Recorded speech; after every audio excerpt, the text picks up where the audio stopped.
in a small, isolated Oregon town, where the deer and the wendigo play, where seldom is heard a discouraging word as the bodies pile up all day. Antlers was written and directed by Scott Cooper, who directed Crazy Heart and Black Mass, and was also written by Henry Kaysen and Nick Antonska, who wrote the short story The Quiet Boy. And I've been waiting a year and a half for this movie. It was supposed to come out in late March, early April of last year, and because of the pandemic, this one got shelved. Certain ones got brought to streaming services. I was hoping this one would have been bought by Netflix or Hulu or Shudder or somebody, but no, alas, had to wait a year and a half for this, and I can happily report, being there first in line to watch this with one of my best friends of many, many years, this was well worth the wait. This was damn good. This was a really, really chilling movie with a great musical score and pretty damn terrific acting. Now, it was a simple story with a few characters where you kind of had to delve in, you had to really listen to the dialogue, and this was really well written. Like, I can't recommend this movie enough. I'll get into spoilers in a little bit, though if you paid attention to that intro, I may have spoiled a little bit, but if you've seen the trailer and you paid any little bit of attention to like one particular chant, you already know what some of this movie is about. But that being said, it's really like family oriented, that is, but damn, it's a really, really effective, like chilling, like deep rooted, like holy shit, what the fuck is going on here with like a small Oregon town, like isolated, like it's a mining town. It actually reminds me a bit of some of the cities that are in Washington on like, you know, the western part near ocean shores, and just like, you know, these isolated, like not even mining towns necessarily, but just like these isolated areas that have like little strip mall areas and are just really, they're just small, you know, compact. They have like certain people that have just lived there forever and a day that's never. But man, the Pacific Northwest can be really fucking bleak sometimes. It's beautiful, but looking at this, it's a bleak landscape, and it's not a very happy movie. I will say that much. Like, it's pretty goddamn dark, and as we delve more into why the characters are doing what they're doing, it gets even darker, and it gets pretty fucking creepy. And it kind of reminds me a bit of Brightburn. If you remember Brightburn, the one about the kid that was the, you know, had the superpowers crash down and everything, and kind of became the evil Superman, so to speak. This is a better version of Brightburn, so to speak. I mean, and the similarities, I guess they aren't really necessarily there, but there were certain tonal similarities. So with this, there is a woman named Julia who is living with her brother Paul, Kerry Russell, and Jesse Plemons. He's a local sheriff in this small Oregon town, and Kerry Russell, who is in Felicity and also was in Dark Skies. I will never forgive Dark Skies for existing. It's not Kerry Russell's fault. But when I saw she was in this, I'm like, oh no. And, you know, again, one movie does not define somebody's career. She was also in The Americans. And you have you have Warren, played by Graham Greene. Frank, played by Scott Hayes. And Jeremy T. Thomas playing the little boy Lucas, who's the centerpiece of this movie. He is really, really good. And I'm 50-50 on child actors, because sometimes it's really hard to, like, you know, find somebody that isn't just a kid doing acting. Like, you know, there was the little girl from Hereditary, whose name escapes me right now. She was really good. Then there was also A Wrinkle in Time, the kid that played the little brother, that was less than good. But the whole point is, when you find a really good child actor, you can get some good stuff. And that's what this movie did.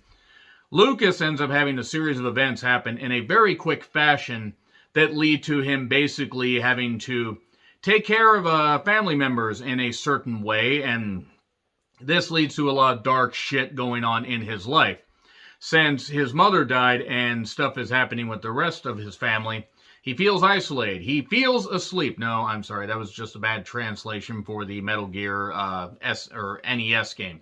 But anyway, he is feeling isolated. He's being picked on by some particular boys, but he's a little bit dark and a little bit weird and a little bit creepy, and also is a bit of a sadist. He's kind of doing what he needs to do to help his family, but also you kind of realize this kid may be a potential future serial killer. That is deep-rooted issues. A lot of problems that really need to be addressed. And his teacher, Kerry Russell, Julia, wants to help him. She also has something that happened in her past with family and is back living with her brother Paul after their father passed away. And we get told this through some flashbacks and some not even witty dialogue, but well-written dialogue, and well-acted, by the way. There's, so Julia has moved back up from California to the small Oregon town. She's teaching. And it doesn't take a lot of time. Like, after the opening series of events, the opening sequence, which is fucking terrific, and I'll talk about it here in a little bit. You never want to go in a mine after this. Not that you would want to have gone in a mine before, even in a small, isolated Oregon mining town. Hey, wait, no, that's lights in a northern town. I'm sorry. Well, Oregon's technically north. Let's go with that. Enough song references. This just centers around these particular characters, and also around a certain, certain demonic force that has, ties back to Native American lore. And that's where particular actor comes in. He just has, Grant Green, he really is terrific here as far as like just how he conveys a lot. And he isn't in it long, but he provides just enough where you have to think about like, oh, I want to know more. You have to watch and you have to see what happens.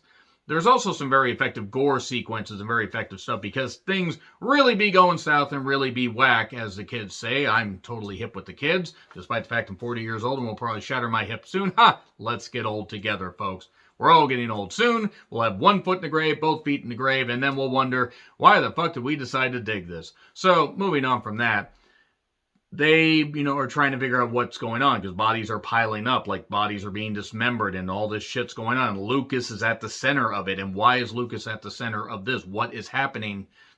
And why is all this destructive stuff happening? And they find out through, stories and stuff like that from Graham Greene's character. And they find out the only way to stop this is to really, get dark essentially and kind of, delve into the dark side of you and basically find a way to cut this force off at its knees and destroy it before it basically rises up, this evil force and takes over this town and possibly takes over like, certain areas. It just keeps doing what it's doing. It's a hungry beast, shall we say, a hungry force.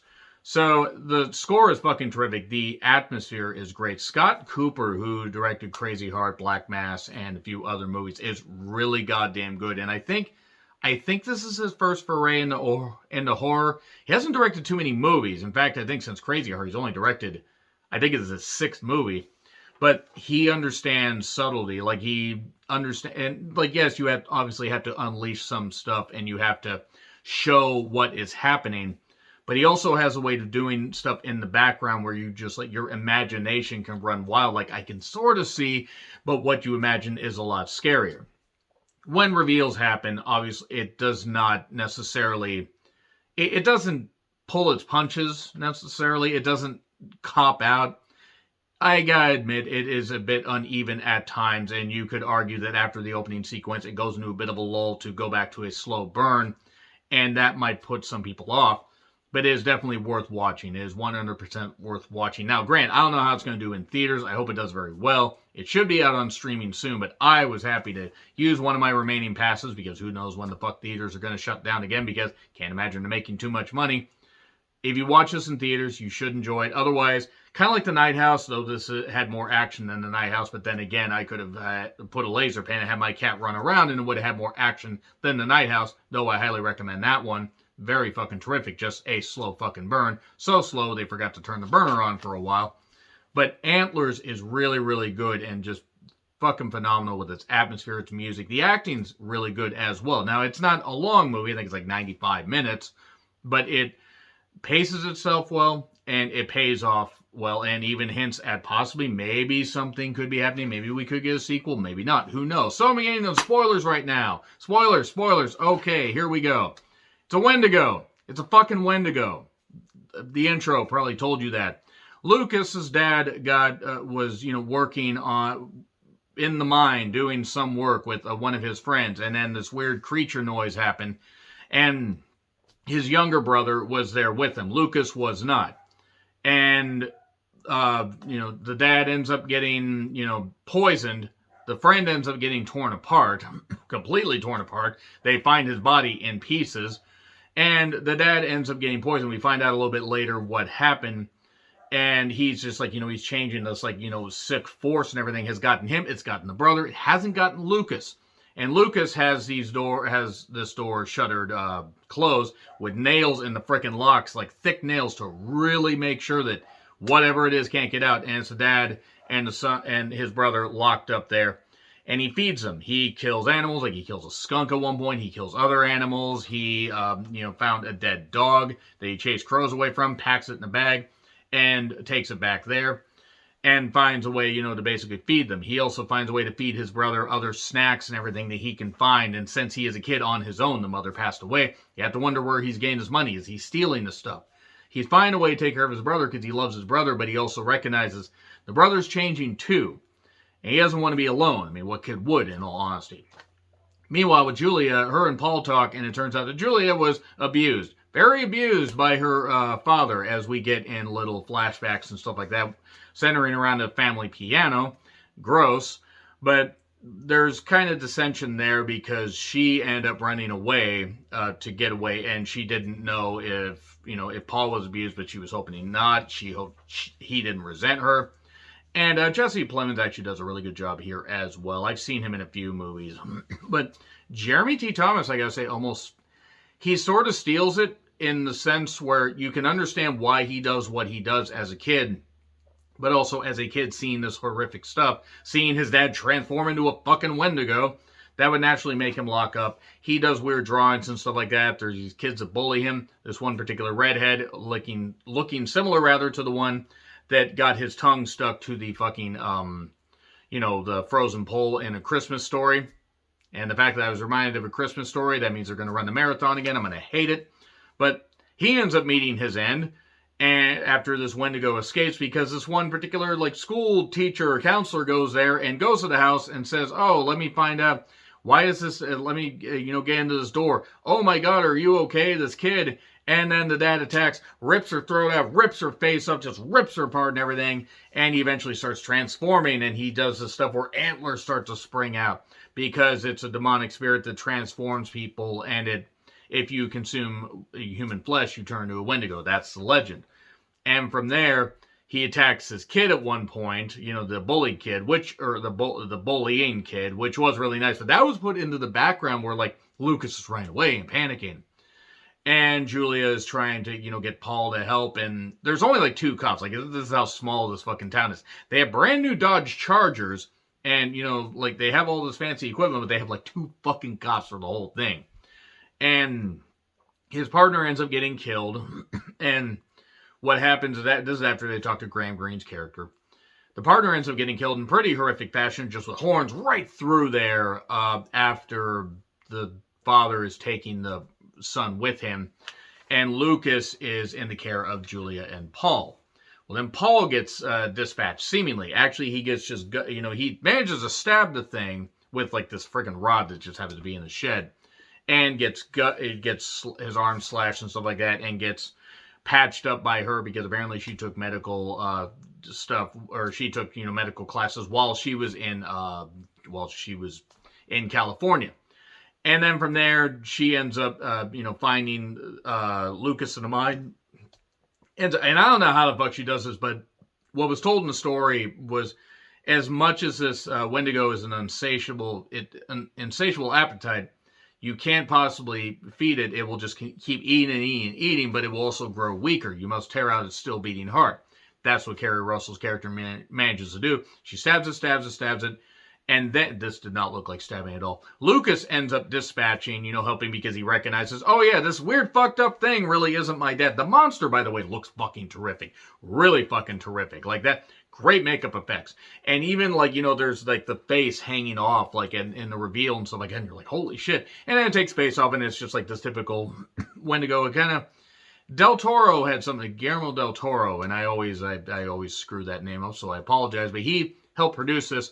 And you can feel it. You can feel his production, and the good production. Good Del Toro. Because he's done some stinkers. Who hasn't? But he has some influence here. And Scott Cooper, fucking phenomenal direction. And just a lot of really good stuff. But the dad ends up getting dispatched. The brother is not going to get better. Kerry Russell ends up killing him. That's kind of off camera. While Lucas is just doing this and everything and all panicked. And it turns out that Paul is still alive. He somehow didn't bleed out. But he got stabbed by the horns. Got stabbed by the Wendigo. Lucas is fine. Julia's fine. He starts coughing, and this stuff is coming out of his mouth, hinting at a possible sequel. So that's pretty much it right there. Like that's really where they hinted. It's really, really good stuff though. Again, phenomenal music, very good acting, great writing, great direction by Scott Cooper. It's one of my favorite movies of the year. Is it for everybody? No. Can I understand why some people might not like it? Sure. I could totally get it. It's a simple concept with some good characters, and I don't even want to say a deep narrative, but sometimes you can keep things simple and with really good direction and just a really good cast and Del Toro helping produce it. There's a lot of good stuff, good meat and potatoes, and just a lot of really good stuff you can sink your teeth into here. No human flesh though. Don't turn into a fucking Wendigo. A. Give it an A. Really, really fucking good. I'm not going to go A plus because there were a few issues I had, but A, absolutely. It is going to be one of my favorite movies of the year. And if I ranked Lamb as an A, I got to rank this as an A because stuff actually happened in Antlers until the last few minutes of Lamb. Sorry, spoiler. Check out my review of that. But anyway, agree, disagree, what I said. Like, share, subscribe. Twitter handle in the description. I'm John Ritlin. I'll see you soon.